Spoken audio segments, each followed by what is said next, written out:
Avant d'embarquer dans un business, assurez-vous que la personne qui vous ramène dans ce business-là pourra vous coacher, pourra vous accompagner à aller loin dans ce business.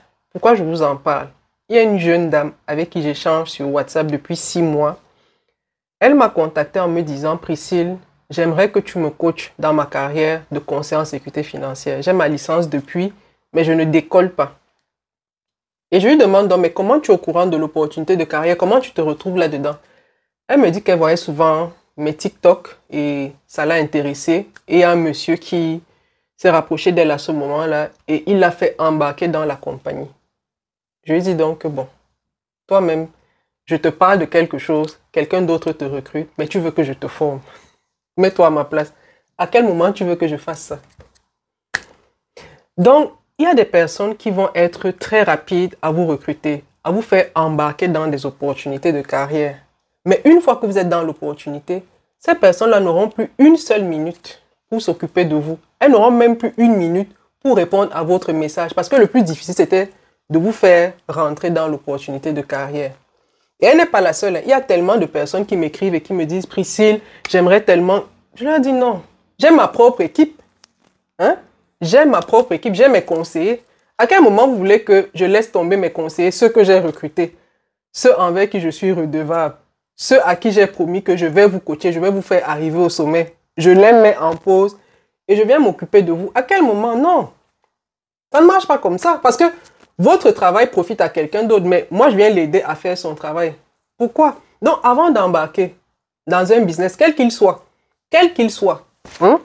demandez à la personne comment ça se passe avec tes équipes. Est-ce que tu as déjà des équipes? Est-ce que vous avez des moments de rencontre? Est-ce que tu es accessible? Une fois que j'aurai une préoccupation, est-ce que je pourrais te contacter? Est-ce que... Posez ces questions-là. Donc le tout, ce n'est pas de rentrer dans une opportunité, non. C'est d'avoir quelqu'un qui vous tient la main. Et moi, je tiens la main de mes équipes. Je tiens la main de mes équipes. On est en contact permanent et je dis toujours à mes équipes, le matin quand je me lève, quand je regarde mes messages, les messages prioritaires auxquels je réponds, c'est les messages des personnes de mon équipe. C'est priorité numéro 1. C'est-à-dire que si je me lève là, je regarde sur WhatsApp, s'il y a une seule personne de mon équipe qui m'a écrit, je lui réponds d'abord et le reste, je réponds après. Vous embarquez dans des business, vous ne vérifiez même pas d'abord est-ce que les personnes avec qui on embarque, c'est des personnes qui vont être disponibles pour nous. Est-ce que quand on aura de la difficulté, elles vont nous soutenir? Est-ce que... Vous ne vérifiez pas tout ça. Mais après, vous venez contacter d'autres personnes qui n'ont aucun intérêt dans votre progrès. On fait ça comment? Et on fait même ça où? On fait ça où? À défaut, prenez donc des coachings payants chez des professionnels dans le métier. Vous investissez dans votre croissance. Si la personne qui vous a fait rentrer dans le business n'a pas le temps pour vous, allez voir. Il y a des personnes qui forment dans la vente, dans le closing, dans le marketing, dans tout ça.